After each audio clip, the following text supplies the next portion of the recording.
Former President Donald Trump has repeatedly made headlines with his claims about the Panama Canal. He insists that the United States can reclaim the canal, arguing that the 1977 handover was a foolish gift. Trump's assertions have sparked controversy and confusion, particularly his claim that China now operates the vital waterway. These claims directly contradict the legal realities and historical context surrounding the Panama Canal. The canal, a 50-mile waterway connecting the Atlantic and Pacific Oceans, holds immense strategic and economic importance. For decades, it was under U.S. control, a legacy of the early 20th century when Panama was a U.S. protectorate. Trump's statements have ignited strong reactions both domestically and internationally. Critics argue that his rhetoric is not only factually inaccurate but also damaging to U.S. foreign relations. They point to the potential for undermining international agreements and straining relations with key allies like Panama. Understanding the history of the canal and the agreements governing its operation is crucial to dissecting Trump's claims and their implications.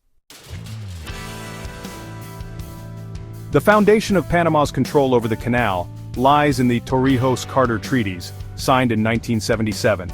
This landmark agreement, ratified by both the United States and Panama, officially transferred control of the canal to Panama. The treaties were the culmination of years of negotiations and aimed to address Panama's long-standing grievances over U.S. sovereignty within its territory. They established a timeline for the complete handover of the canal by December 31, 1999. The Torrijos-Carter Treaties are not mere political agreements, they are binding international treaties. International law experts emphasize that these treaties hold the same weight as any other treaty signed and ratified by the United States. They cannot be unilaterally overturned or disregarded.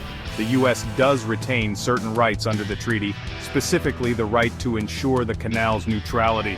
This means the U.S. can intervene if it believes the canal's operation is threatened. However, this right does not equate to ownership or the ability to reclaim control. Trump's assertion that China is operating the Panama Canal is demonstrably false. While a Chinese company, Hutchison Ports, operates ports at both ends of the canal, this does not translate to control over the waterway itself. Hutchison Ports, a subsidiary of the Hong Kong-based CK Hutchison Holdings, secured concessions to operate these ports through competitive bidding processes. These concessions grant them the right to manage cargo handling and other port-related activities. It's crucial to distinguish between port operations and canal operations.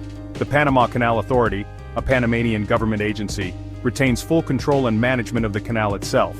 This includes overseeing transit operations, setting tolls, and ensuring the waterway's security and maintenance. China's role in the canal has been a subject of scrutiny, particularly in the context of growing U.S.-China tensions. However, both the Panamanian and Chinese governments have repeatedly denied any Chinese control or interference in the canal's operations. Panama has vehemently rejected Trump's claims regarding the canal. The Panamanian government has issued strong statements affirming their sovereignty over the canal and denouncing what they perceive as threats to their national integrity. Panama argues that Trump's rhetoric disrespects their sovereignty and undermines the spirit of the Torrijos-Carter Treaties. They emphasize their commitment to upholding the canal's neutrality and ensuring its continued operation as a vital global trade route. Since assuming full control of the canal in 1999, Panama has successfully managed its operations, overseeing significant growth in traffic and completing a multi-billion-dollar expansion in 2016. They have demonstrated their capability and commitment to maintaining the canal's efficiency and security. The future of the Panama Canal remains intertwined with geopolitical dynamics and the evolving relationship between the United States, China, and Panama.